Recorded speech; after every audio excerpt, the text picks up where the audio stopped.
Good morning students. आज मैं आपको जो है forms of government business organisations के बारे में बता रही हूँ। एक बहुत ही छोटा सा चैप्टर है, लेकिन इसमें से कम 3 से 4 प्रश्न मिलेंगे आपको।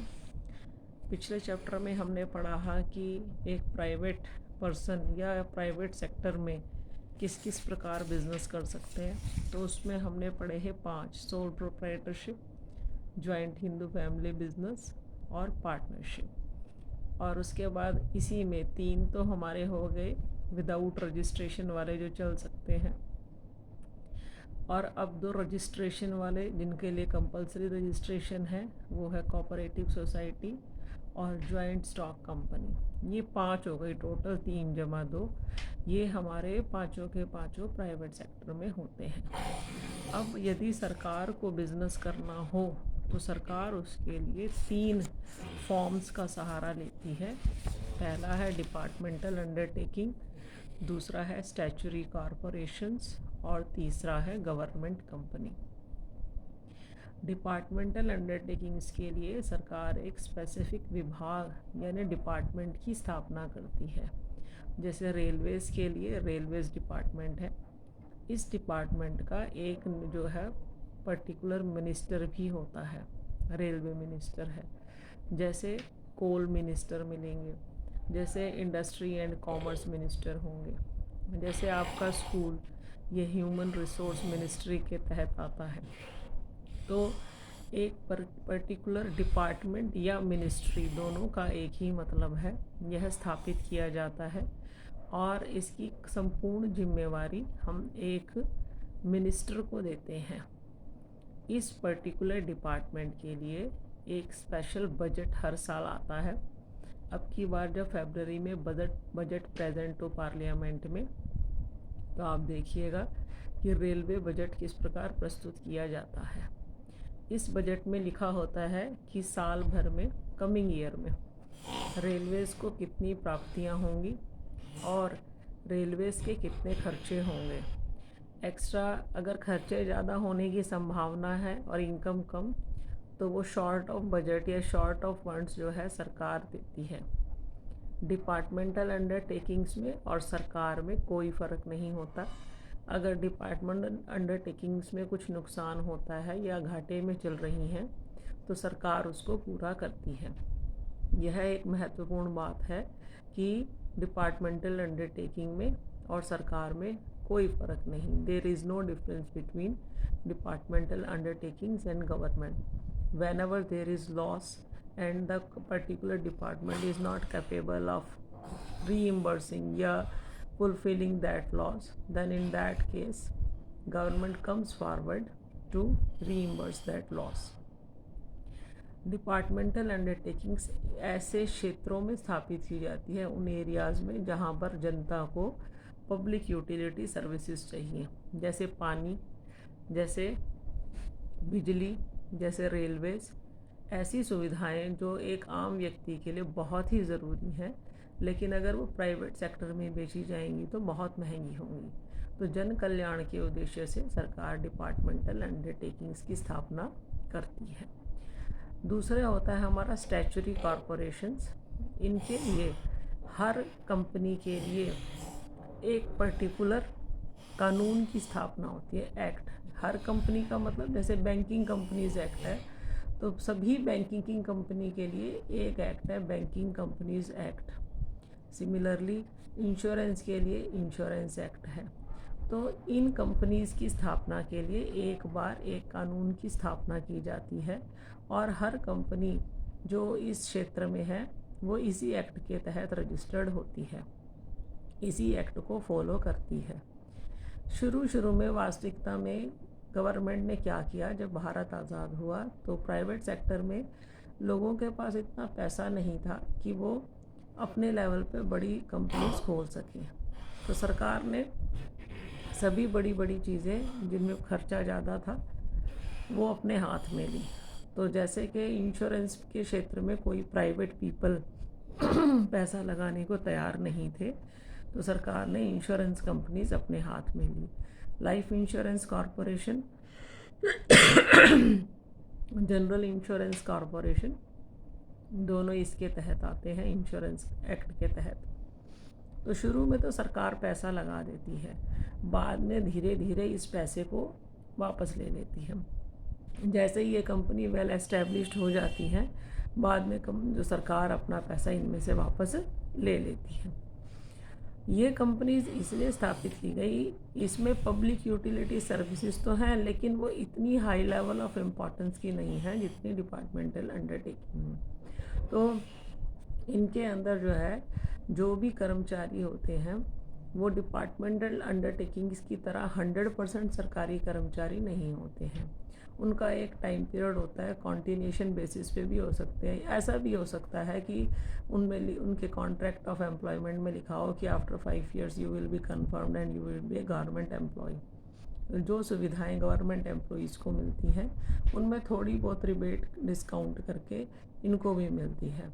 मोर और less they are treated as government employees, but even then the employees of departmental undertakings are 100% government employees, but employees of these particular statutory corporation ये भी 99% गवर्नमेंट एम्प्लॉयज़ ही होते हैं, बशर्ते जो टर्म्स ऑफ एम्प्लॉयमेंट है वो कंप्लीट हो जाए। तो आप अपने माइंड में यही रखें, दोनों ही गवर्नमेंट एम्प्लॉय होते हैं, चाहे वो आपके इसके डिपार्टमेंटल अंडरटेकिंग के हों चाहे स्टैचुटरी कॉरपोरेशन के लिए। डिफरेंस मैंने आपको नॉलेज के लिए बताया कि वास्तविकता में थोड़ा बहुत अंतर मिल जाता है, लेकिन होते यही हैं। एग्जैक्ट जो लेवल ऑफ एम्प्लॉयमेंट होता है रिक्रूटमेंट एंड सेलेक्शन का डिपार्टमेंटल अंडरटेकिंग्स में, वो ज़्यादा स्ट्रैटेजिक और ज़्यादा टफ होता है डिपार्टमेंटल में। इनमें कंपैरेटिवली उससे 2-3% ईजी होता है, होते दोनों ही गवर्नमेंट एम्प्लॉई हैं। तीसरा आपका आता है गवर्नमेंट कंपनी। ऐसी कंपनी जिनमें कम से कम 51% पूंजी सरकार की लगी हुई है। वह सरकार कोई भी हो सकती है, केंद्रीय सरकार यानी सेंट्रल गवर्नमेंट, स्टेट गवर्नमेंट या दोनों मिलके। जैसे कि सेंट्रल गवर्नमेंट ने 30% लगा दिया, स्टेट गवर्नमेंट ने 25%, टोटल हो गए 55%। तो ये 55% 50% से ज़्यादा है, तो ये कंपनी गवर्नमेंट कंपनी हो गई। तो स्टार्टिंग में तो आफ्टर इंडिपेंडेंस प्राइवेट कंपनीज थी ही नहीं, सरकार ने अपनी कंपनी खोली और 51 क्या, सरकार ने 100% पूंजी लगाई। लेटर ऑन जैसे जैसे विकास होता गया देश का, लोगों के अंदर मैनेजमेंट स्किल्स आ गए, तो ये कंपनीज जो है वो प्राइवेट लोगों ने हैंडल की, तो सरकार इसमें से अपना हिस्सा निकालती गई। जैसे आता है ना कि गवर्नमेंट ने डिसइन्वेस्टमेंट किया। डिसइन्वेस्टमेंट का मतलब जहाँ गवर्नमेंट ने पैसा लगा रखा था वो वापस ले लिया। तो अगर लिखा है कि गवर्नमेंट ने 25% डिसइन्वेस्टमेंट किया, इसका मतलब 25% पूंजी उसमें से निकाल ली। भारत में बाल्को लिमिटेड का ऐसी पहली कंपनी है जिसमें से गवर्नमेंट ने डिसइन्वेस्टमेंट किया है। पहले सारी पूंजी सरकार की लगी हुई थी, बाद में सरकार ने निकाल ली। इसके कर्मचारी गवर्नमेंट एम्प्लॉय नहीं होते हैं, ये ध्यान रखना है। इन कंपनीज के कर्मचारी गवर्नमेंट एम्प्लॉय नहीं होते हैं। पहले दोनों वाली के होते हैं, लेकिन इसके नहीं होते हैं। जैसे ONGC है, oil and natural gas corporation of India है। ऐसी बहुत सारी कंपनीज़ हैं जिसकी लिस्ट आपको बुक में भी दे रखी है। आपको पहचान कैसे करनी है कि इसमें देखना है गवर्नमेंट का हिस्सा कितना है। अगर यह हिस्सा 50% से ज़्यादा है तो ये गवर्नमेंट कंपनी है, अदरवाइज़ नहीं है। जैसे डिपार्टमेंटल अंडरटेकिंग वहाँ पर यूज़फुल होती हैं जहाँ पब्लिक यूटिलिटी सर्विसेज है और जहाँ पर सरकार का नियंत्रण ज़रूरी है, सीक्रेसी मेंटेन करना ज़रूरी है। स्टैचुटरी कॉरपोरेशन वहाँ सही रहते हैं जहाँ पैसा भी ज़्यादा चाहिए और जो पर्टिकुलर कंपनी है उसको काम करने के लिए स्पेशल पावर्स चाहिए होते हैं। जैसे बैंकिंग कंपनी, उसको स्पेशल वे ऑफ एक्शन चाहिए होता है, स्पेशल पावर्स चाहिए होती हैं। वैसे ही गवर्नमेंट कंपनीज़ जो हैं वहाँ पर सही रहती हैं जहाँ पर हमें गवर्नमेंट के पैसे चाहिए, प्रोजेक्ट चाहिए और गवर्नमेंट जो है प्राइवेट सेक्टर के साथ काम करना चाहती है। तो गवर्नमेंट अपना पैसा 50 से ऊपर लगा देती है, मान लो 60% लगा दिया, 40% प्राइवेट पीपल का रहता है।